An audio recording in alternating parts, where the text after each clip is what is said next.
speed up. This one is short, only 4 slides. So you studied this, right?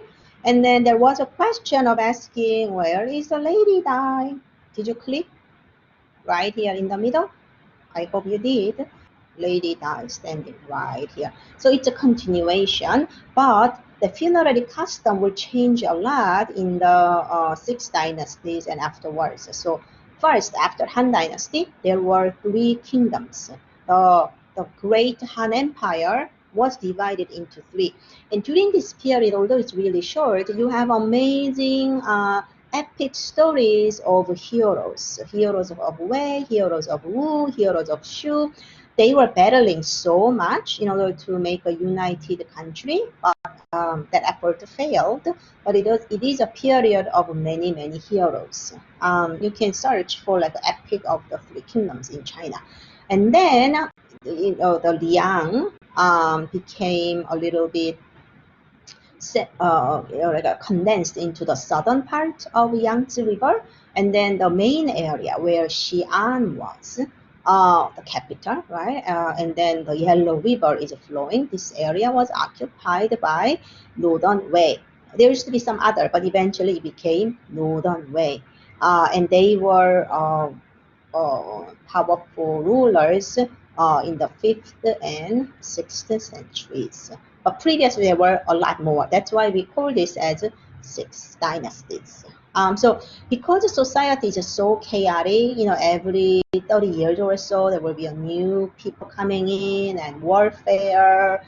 So during this chaotic period, people needed an area for serious intellectual pursuit. They cannot serve the government in this chaotic period. So Taoism and also Buddhism became very important new philosophies to study.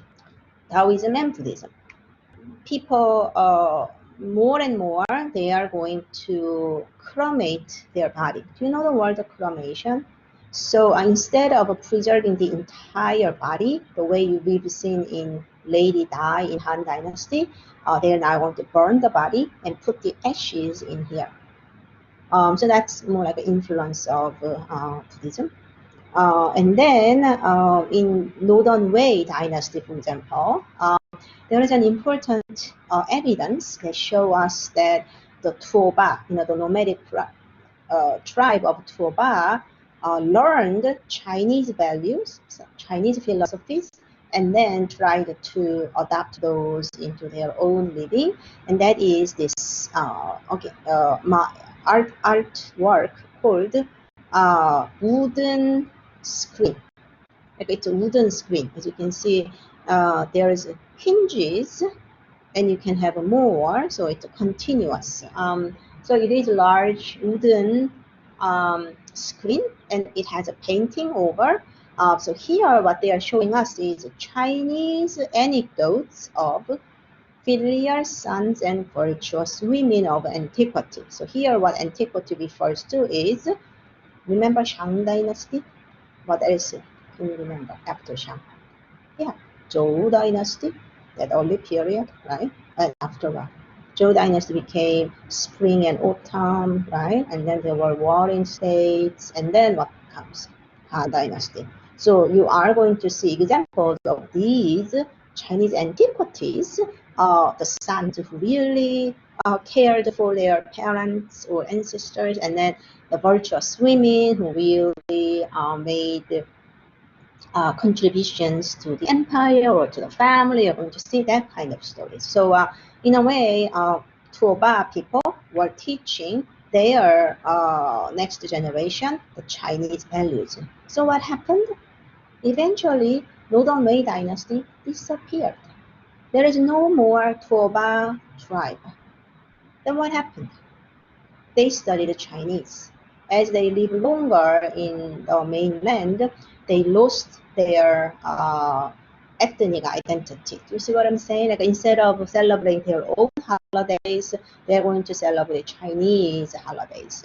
And they will speak Chinese, and they will write Chinese characters, and they will dress in Chinese styles. And if that continued more than 30 years, what happens? they totally became Chinese people.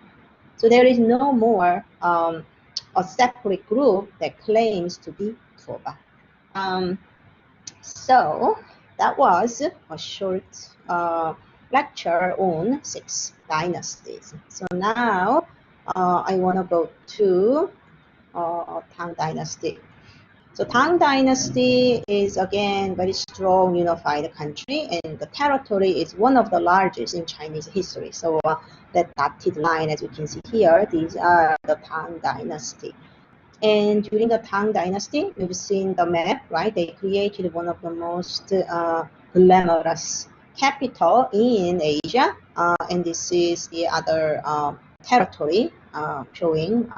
So their territory is up to here, but the pink part is also under the rule of Tang, because they acquired this after 751, and then so Shilla in the Korean that we are going to study, and then Nara, Japan, or Tibet to the west, and eventually Kyunghee, the Shilla's capital, Nara and Heian, they are going to imitate Chang'an as their own capital. This one is in order to explain the technology. So China always maintained technological innovation in the region. So this is, they say it originates from the Tang Dynasty, and look how wide the river is. So they were able to build this type of a wide, span of 130 feet.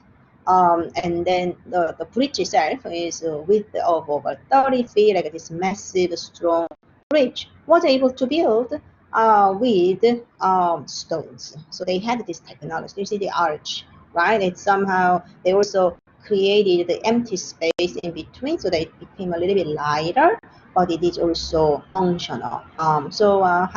Tang Dynasty was an amazing era. I just briefly want to mention about the women's status in Tang. So because Tang is a little bit cosmopolitan, you know the word cosmopolitan, they accepted the values of non-Chinese cultures, especially from Central Asia and other places. So women in Tang Dynasty, they were a little bit more active. They were riding horses alone, or they are going to introduce new fashion, but this fashion was influenced by Central Asia. So they are going to have that like a high waist skirt and the jacket, and then sometimes they had like a tube top dress. Do you know what the tube top dress is? And then they will cover their shoulder with a shawl like this. And then what is this mark on the forehead? What? These are called beauty mark. They painted this beauty mark. And according to the fashion scholars, there are changing trend. And then that eyebrows, it's called moth eyebrows.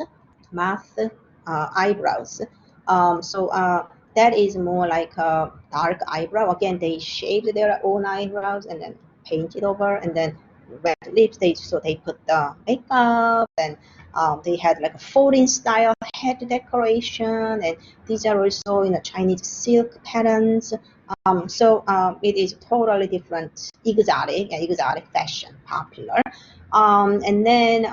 But behind this power of women, we can also see that political influence.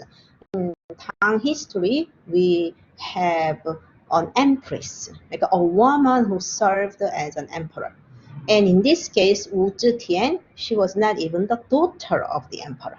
I mean, it's always linear, right? Like if your father had been an emperor, maybe a princess can be an empress, but Wu Zetian was not. She was the second wife of Emperor Taizong, and she became empress herself, and she was a great Buddhist patron. So these all explain that women's power in Tang Dynasty. And then this one, people usually comment as examples or type of Yang Guifei. And I want you to search up Yang Guifei on the Britannica or even Wikipedia. Yang Guifei is a great example of beautiful woman plus seductress.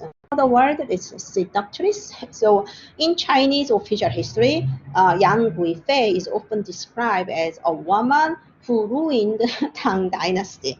You can read about her.